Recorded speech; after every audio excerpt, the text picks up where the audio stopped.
Hello guys, this is Caleb Bernard Charlego. Today is March 19, 2025, Wednesday, and this is my week 9's 1, WR 0206, section 101, for my instructor, Miss Ann Lawrence. And this is my ID guys. And this is for my activity entitled Who's Your School Hero? For me, I have many school heroes such as my friends, best friends in school, and teachers. They do help me a lot in my studies, and I do really appreciate them. But in this video, I will tell a very special teacher to me that really helped me in my studies. Bali, sisimulan ko na lang siya ng kwento. Payback 2020 or 2021 in FEU. Pabagsak na ako nun sa isa kong subject. Tapos wala na talaga akong balak siyang pasukan. I was really about to drop it, pero nag-chat sa MS Teams GC namin ang isang teacher na to, at sinabi kung sino yung mga may balak mag-drop, i-message muna ako. Ngayon, ang iniisip ko, baka para maipaganda lang yung pangalan namin sa mga magda-drop.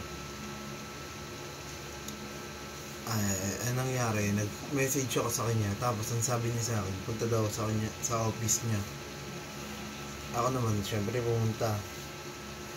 Tapos sabi ko sa kanya, Miss, i-drop ko na po talaga, pasensya na po. May problema po ako ngayon sa personal life ko. Pero sabi niya, sige, sige, hindi na kita kung ano yung problem mo. Pero kung gusto mo hindi na madagdagan yan,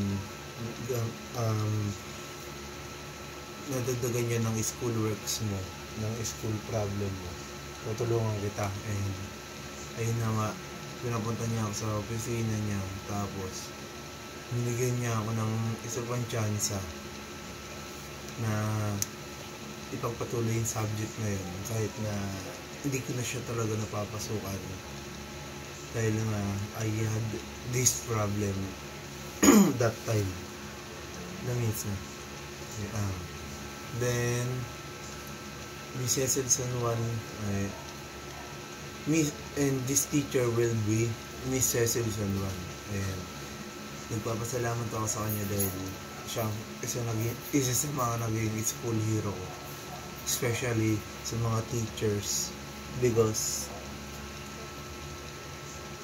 hindi lang siya naging basta teacher sa akin nagkaroon kami ng connection bilang student and teacher na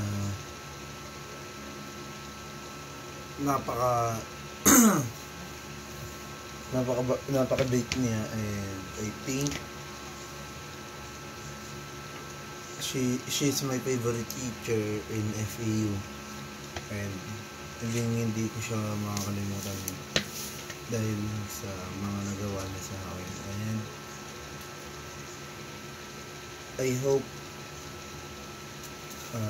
medyo may yaman ako, pero sana hindi mapanood ito ni Cecil Salon, pero kung panood man, maraming salamat Ma'am Cecil San Juan, and I do really miss you, Ma'am, and I hope we can see each other around this time before ako graduate. And maraming salamat, Miss. Bye bye.